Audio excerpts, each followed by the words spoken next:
The year is 1763. American colonists had just finished fighting the French and Indian War on behalf of their British overlords. In return, the British gave Americans parcels of land west of the Appalachian Mountains. At first, the Americans were happy, but that would soon change. Here are 5 things that you need to know about the Proclamation of 1763.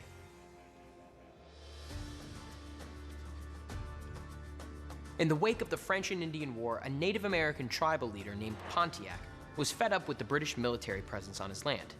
He and other tribes launched an attack on the British, and fighting continued for the next 3 years. While the British government was already in the process of drafting the Proclamation of 1763, Pontiac's rebellion sped up its enactment. The British needed to find a way to keep Native American tribes happy, so they drew a line that effectively cut off any westward expansion by their colonies. Native Americans would be allowed to keep the area west of the Appalachians, while American colonists had to contain their settlements to the east, rendering their land grants absolutely worthless. Adding insult to injury, any colonists already settled out west were ordered to move. You see the problem?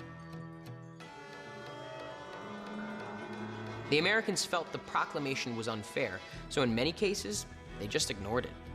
In a few instances, British soldiers forced American frontiersmen back across the border, sometimes burning their settlements.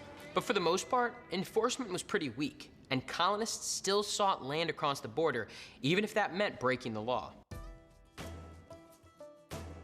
French and Indian War hero George Washington was one of the many colonists who flouted the law and sought to purchase as much forbidden territory as possible.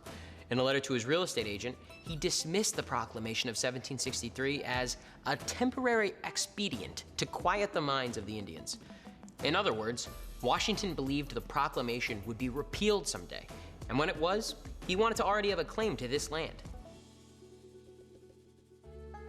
One of the unintended but most significant effects of the proclamation was the universal hatred for the British it created throughout colonial America.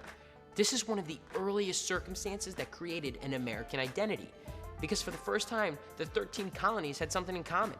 The British promised them land, and they didn't get it. If you're looking to find causes for the American Revolution, one of the earliest and least obvious is the Proclamation of 1763. King George thought he could contain the colonist settlements, but what he could not contain was their freedom. Young people in large numbers came out and joined what became known as the Red Guards. These largely terroristic organizations were used to publicly humiliate, assault, and in some cases, even murder political enemies of Mao and the Communist Party.